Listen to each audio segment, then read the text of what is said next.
Hai teman, kembali lagi bersama saya yang akan membacakan novel yang berjudul Terpaksa Menikahi Pak Ustadz. Penasaran gimana kelanjutan cerita? Bagaimana reaksi Azam ketika tahu Haris nampak begitu dekat, tampak begitu mengenal sosok istrinya Aluna? Hmm, Seperti biasa, tapi sebelum mulai, jangan lupa berikan like serta masukan ya, komentar, saran, serta juga subscribe bagi teman-teman jika masih ada yang belum subscribe, biar Mimin semangat update terus, biar banyak update-nya tiap hari dan kalian juga tidak ketinggalan update. Baiklah, langsung saja kita mulai. Bab 119. Gitu amat muka lu. Lo lupa ya kalau perusahaan Luna itu pernah jadi investor. Dulu dia yang sering ketemu gue sebagai perwakilan. Terang Haris, ia tidak mengatakan kebohongan karena memang itu awal mula hubungan Haris dan Aluna. Tepatnya beberapa tahun yang lalu. Wajar jika Azam juga tidak ingat. Masa sih? Lo kok baru ngasih tahu gue sekarang? Gue kira bini lo udah cerita jadi gue diem. Lagi pula kita cuman teman kok, balas Haris. Teman awalnya. Setelah itu punya hubungan bahkan hampir menikah, lanjutnya dalam hati. Meskipun masih ada rasa pada Aluna, tapi Haris tidak tega melihat hidup wanita yang dicintainya hancur. Ia ikut bahagia jika Aluna bahagia. Setidaknya Aluna bisa bahagia walau tidak bersamanya. Haris tahu Aluna bersama dengan lelaki yang tepat. Ternyata dunia itu sempit, gumam Azam, lalu menegak habis minumannya sebelum kembali dengan pekerjaan yang menumpuk. Azam dan Haris turun langsung untuk memeriksa dokumen keuangan beberapa bulan ke belakang, karena mereka tidak percaya pada karyawan lain. Takut mereka terlibat dalam aksi penggelapan dana perusahaan ini. Haris juga terlihat tidak ingin memperpanjang pembicaraan soal dirinya dan Aluna di masa lalu. Bu Rita bahkan tidak pernah juga menyinggung soal itu saat acara pernikahan Azam dan Aluna. Ia jelas tidak ingin anaknya kembali mengingat masa lalu. Aluna melemparkan benda pipi itu begitu saja, lalu merebahkan tubuhnya. Menatap langit-langit kamarnya. Tangannya bergerak menyentuh lembut bagian perut. Jaga emosi Aluna, ingat soal kehamilan kamu, batin Aluna. Salahnya ia memang tidak minta saran dulu pada Azam saat menghubungi mertuanya. Jika Azam tahu, pasti ia akan melarang istrinya. Nasi sudah menjadi bubur. Lain kali Aluna tidak ingin bertindak sesuka hati tanpa meminta izin pada suaminya. Pada akhirnya Aluna menyakiti diri sendiri. Wanita itu meraih kembali ponselnya dan mengirimkan pesan pada Alika. Si kembar udah tidur, terkirim. Menunggu lebih dari 5 menit tidak ada balasan dari Alika hingga mata Aluna yang baru terpejam kembali terbuka karena bunyi ponsel. Alika mengirimkan foto Hana yang duduk di pangkuan Safik yang sibuk berkutat dengan kertas yang sudah berisi desain yang masih setengah rampung. Safa udah tidur, tapi Hana masih nemani abinya lembur. Balas Alika. Masya Allah, gemesin banget sih. Nanti kita foto materinya yuk. Balas Aluna. Aku dulu hamil si kembar nggak foto begituan lo kok. Nggak kepikiran. Alika. Nunggu perut kita buncit ya. Jadi nggak sabar deh. Apalagi usia kehamilan kita kan cuma beda bulan doang. Ujar Aluna. Cari referensinya dari sekarang dong. Kalau di private room males ah. Pengennya tuh di tempat yang bagus gitu. Biar hasilnya out of the box. Jawab Alika. Ya udah, sama-sama nyari aja. Kamu nyari, kakak juga nyari. Bagus sih, sekalian baby moon. Balas Aluna. Sedikit terhibur, setidaknya ia tidak terlalu memikirkan masalah sang mertua.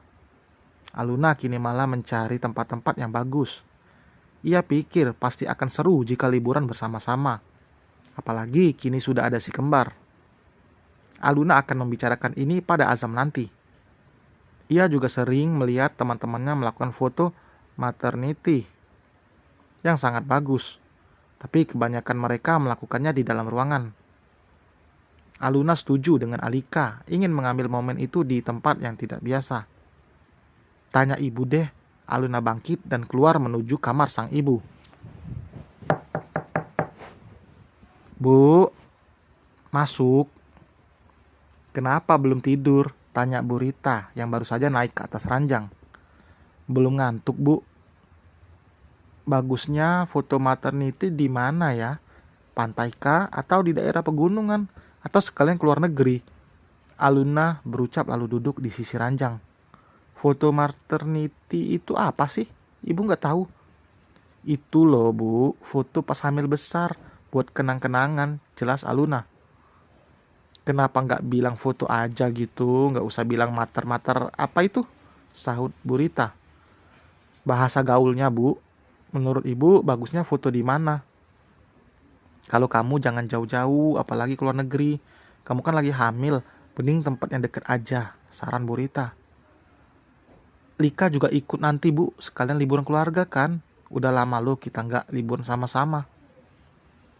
Bu Rita menghela napas panjang. Kalau mau nanti habis lahiran aja. Jangan macam-macam ah. Ibu nggak mau kandungan kalian kenapa-napa. Tapi Bu, udah tidur sana, udah malam. Bu Rita tidak memperdulikan Aluna yang masih berada di sana. Bu Rita memilih untuk menutup seluruh tubuhnya dengan selimut. Ya, ibu. Dek, bobok yuk. Umi ngantuk nih. Udah jam 9 loh. Ujar Alika menatap Hana yang masih betah di pangkuan sang ayah. Hana sama sekali tidak merecoki. Ia duduk dengan anteng melihat Safik menggoreskan pensil di atas kertas yang kini menjadi desain rumah.